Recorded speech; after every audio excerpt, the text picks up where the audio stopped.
जिसे एकादशी व्रत रहना हो उसका नियम है कि गौ सेवा से बहुत जल्दी शरीर पवित्र होता है, हृदय भी पवित्र होता है और गोविंद भी प्रसन्न होते हैं। यदि गावः प्रदक्षिणीर कार्या वंदनीया ही नित्यशः मंगलायतनम दिव्याः श्रेष्ठास्त्वेता स्वयंभुवा। यदि गाय घर में पाली जाए या गौशाला खोली जाए और गौओं की सेवा की जाए, जिनके पास अर्थ है, भाव है, भगवान स्वयं श्री कृष्णचंद्र जी ने गौ सेवा स्वीकार की, गौवें चराई। गौओं की परिक्रमा करने से, जैसे आप प्रभु के बिहारी जी के मंदिर की 4 परिक्रमा करें तो जो फल आपको मिलेगा वही गाय की 4 परिक्रमा कर ले तो आपको प्राप्त हो जाएगा। गौ की प्रदक्षिणा से, गावः प्रदक्षिणी कार्या वंदनीया ही नित्यशः, जो रोज गाय को प्रणाम करता है और गाय की प्रदक्षिणा करता है तो भगवत प्रदक्षिणा का उसे फल प्राप्त होता है। जहां गौएं विराजमान होती हैं वो बड़ा पवित्र दिव्य तीर्थ स्थल माना जाता है। गौएं जहां विराजमान रहती, गौशाला में भजन करे तो कई गुना बढ़कर के प्राप्त होता है। स्वयं ब्रह्मा जी ने गौओं को दिव्य गुणों से विभूषित बनाया है। अप्यागाराणि विप्राणाम देवतायतनानि च यद गोमयेन शुद्ध्यन्तिम किम ब्रूमो हृदिकम ततः। गाय के गोबर से जहां लेपा जाता है वहां जिस देवता का आवाहन करोगे वही देवता आकर विराजमान हो जाएगा।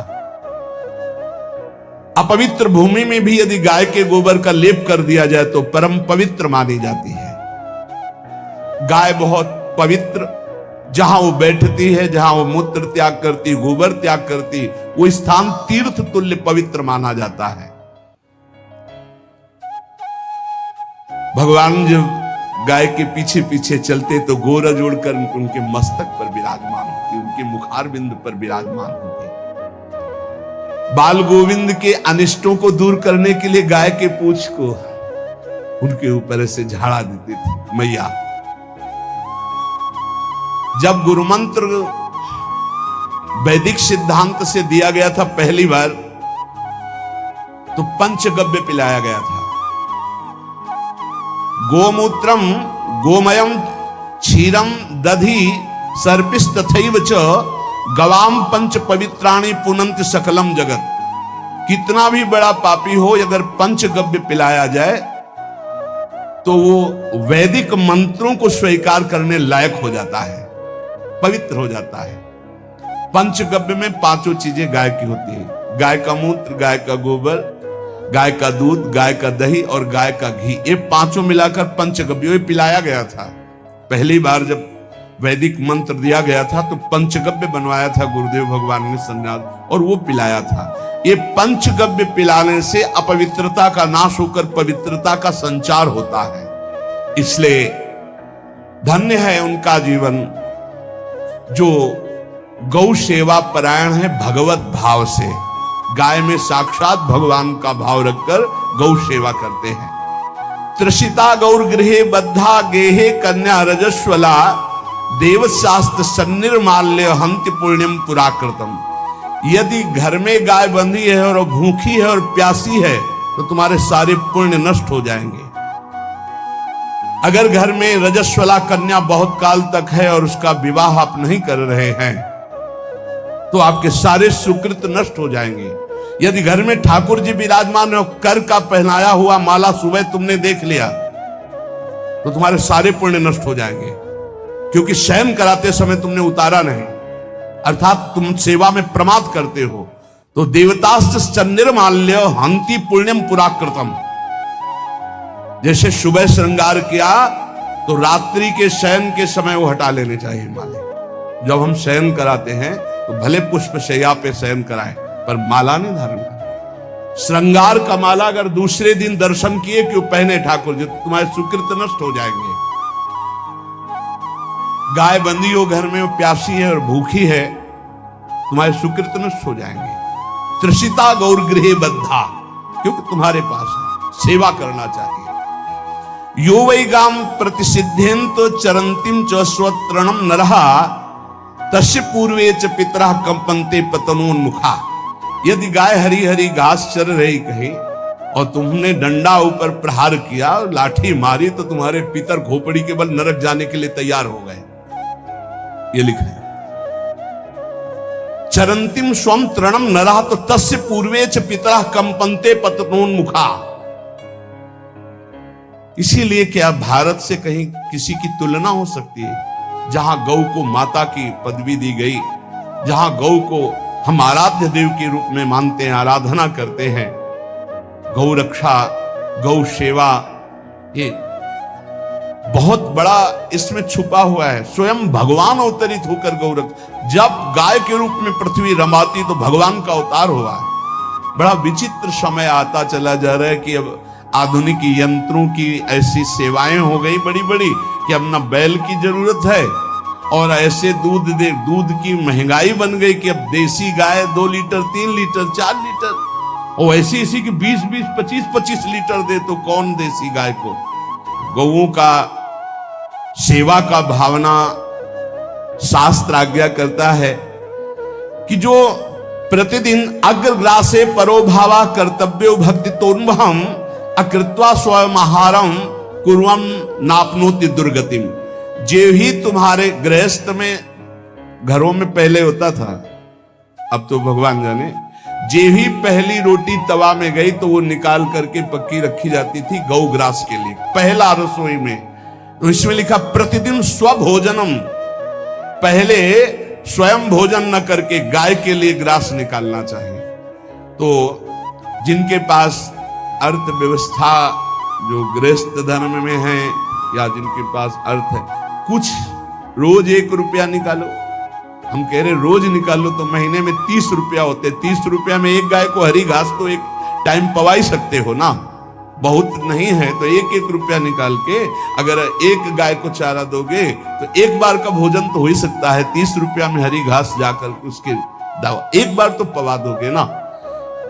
अग्रग्रासे परोभावा कर्तव्य भक्ति तोन, हम भक्ति पूर्वक गाय को एक ग्रास भोजन में 1 रोटी तो निकालना चाहिए गाय के लिए, ऐसा शास्त्र आज्ञा कहता है। जो ऐसा करता है तो अकृत्वा स्वयमाहारम कुर्वन् नाप्नोति दुर्गतिम, अपने आहार से 1 रोटी निकालकर गाय को देता है और स्वयं 3 रोटी भले पाले 1 रोटी गाय को दे दी तो बोले उसकी दुर्गति नहीं होगी, अर्थात उसके अंदर भाव बढ़ता चला जाएगा वो भगवान की भक्ति में। और तेनाग्नयो हुता सम्यक पितरश्चापि तर्पिताः देवास् पूजितास् तेन यो ददाति गवान्हिकम।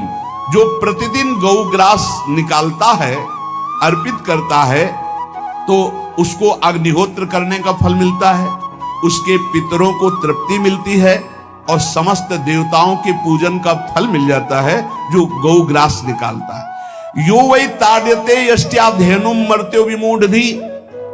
जो मूर्ख मनुष्य, जैसे अब गाय दूध नहीं दे रही, मार डंडे डंडे मार रहे हैं, इंजेक्शन लगा रहे हैं, ऐसे वैसे कर रहे हैं, उसको ताड़ना दे रहे हैं, तो बोले जो मूढ़ बुद्धि मूर्ख मनुष्य, यो वै ताड्यते यष्ट्याधेनुम मर्त्यो विमूढ़धि, वो गाय को लाठी से मारता है, डंडे से मारता है, हाथों से मारता है, तो धर्मराजस्य नगरेशा याति करवर्जिताः। धर्मराज जी पहले अपने नरक में ले जा करके उसके कहते थोड़े थोड़े तिल तिल करके पहले इसके हाथ काटो, मरना है नहीं वहां। अब आराम आराम से थोड़े थोड़े पहले हाथ वर्जिताः, इन्हीं हाथों से गाय को मारा था ना, वैसे थोड़ा थोड़ा काटा जाता है उसके हाथ। कर वर्जिताः, उसके दोनों हाथ काट करके थोड़े थोड़े। यो वै दंसान वारयति तस्य पूर्वे कृतार्थकाः नृत्यंत सवादिस्मास् तरिष्यति भाग्यवान। जो गौ के शरीर को स्नान कराता है, गौ के शरीर को कीट आदि से मच्छर आदि से रक्षा करता है और खूब अच्छा अच्छा पदार्थ गौ, केवल दूध के लोभ से नहीं, ये हम गौ सेवा की बात कर रहे हैं, ये कि नहीं वहां 10 लीटर दूध देती तो हाथ फेरो, जब दूध नहीं देती है तो चारा भी ठीक से नहीं दे रहे और उसके ये स्वार्थी हो, गौ सेवा का बात नहीं। वो दूध का लोभी केवल व्यापार की बात करता है। गौ सेवा का तात्पर्य है गौ सेवा केवल। खूब बछड़े को पिला दिया प्रसाद रूप से, जो दूध मिला उसका अपने सेवन की, वो बात तो अलग है। अब बछड़े को तो जरा सा केवल पिन्हाने के लिए कर दिया और खूब सारा दूध लीटर में नाप करके जा रहा है, और उस समय तक तो खवाओ पियाओगे ही खूब अच्छे से। उसके बाद जब दूध देना बंद किया तो उसका आदर सत्कार खत्म, खोल के बाहर ऐसे वो प्लास्टिक खाते घूम रही है, तो ये गौ सेवा नहीं मानी जाएगी, वो स्वार्थ पूर्ति मानी जाएगी। जो सदैव गौ सेवा करता है, उसके डांस मच्छर हटाता है, स्नान कराता है, पीठ में हाथ फेरता है, उसके पूर्वज जो पितर होते हैं वो नाच पड़ते हैं, उनका मंगल होना शुरू हो जाता है कि हमारे वंश में गौ सेवक पैदा हुआ, बड़ा भाग्यवान है और वो गौ के द्वारा हमें तार देगा, ऐसा भाव। गौ सेवा हमारे सनातन धर्म में बहुत बड़ा स्थान गौ सेवा का है। पर एक बात ध्यान रखें, इन सब सेवा का फल है भगवान के चिंतन में निरंतर वृत्ति डूब जाए। हमारी एक एक वृत्ति, एक एक क्षण भगवान के चिंतन में डूब जाए। अगर नहीं तो हम आपको उत्तर दे रहे हैं, क्या महाराज नृग जैसा कोई गौ सेवक हुआ है दानी? भागवत में पढ़ लेना, करोड़ करोड़ गायों को, करोड़ों गौशालाएं थी, एक दो नहीं। इसलिए कह रहे हैं करोड़ों शब्द कि आप उसको कहीं ज्यादा ना समझें। पृथ्वी के कोई भूमि के कण गिन सकता है, बारिश की बूंदे गिन सकता है, लेकिन महाराज नृग की गौएं जितनी दान की गई वो गिनी नहीं जा सकती थी, ऐसा वर्णन आता है। अरबों अर्बुद गौओं की सब स्वर्ण से अभिषिक्त करके ब्राह्मणों को दान करना। इतने बड़े गौ सेवक, इतने बड़े दान करने वाले, एक चूक हो गई, ना दान लेने वाले तपस्वी ब्राह्मण की गाय किसी अन्य ब्राह्मण को दान कर दी, और वो ब्राह्मण ने जब गाय देखी बोली मेरी गाय चुरा ली। बोले महाराज नृग ने दी। महाराज नृग से कहा मेरी गाय है, तो उनका गौशाला में आ गई होगी, आपको 10,000 गौएं देते हैं, आप अपनी गाय। बोले मैं प्रतिग्रह नहीं लेता। जिसने दान लिया था उसने कहा गाय यही लेके जाऊंगा, तो उनका आप गाय छोड़ दीजिए, आपको 10,000 गाय देते। बोले नहीं लूंगा। बस अनजाने के अपराध ने गिरगिट बना दिया था, कुएं का गिरगिट। पर भगवान बड़े कृपालु हैं, गौ सेवक थे, इसलिए गोविंद द्वारिकाधीश जी ने उनका उद्धार किया। सब साधन का फल है अच्युत भावना से युक्त होकर, भगवत भावना से युक्त होकर निरंतर भजन करते हुए सेवा परायण रहो, चराचर जगत की सेवा परायण रहो।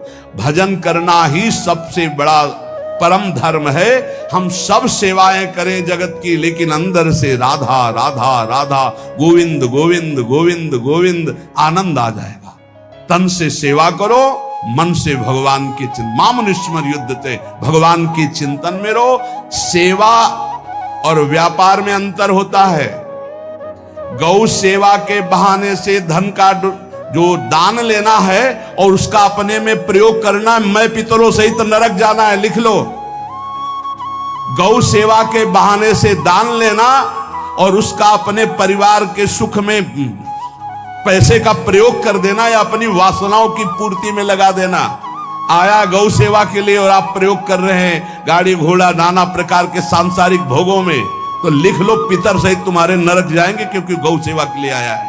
गौ सेवा का धन सिर्फ गौ सेवा में ही लगना चाहिए। आप गौ सेवक है, दूध पान कीजिए, रोटी खा लीजिए, लेकिन गौ सेवा का अर्थ आप अपने वासनाओं की पूर्ति में, अपने मनोरंजन में या अपने मन के संकल्प भावना में नहीं पूरी कर सकते।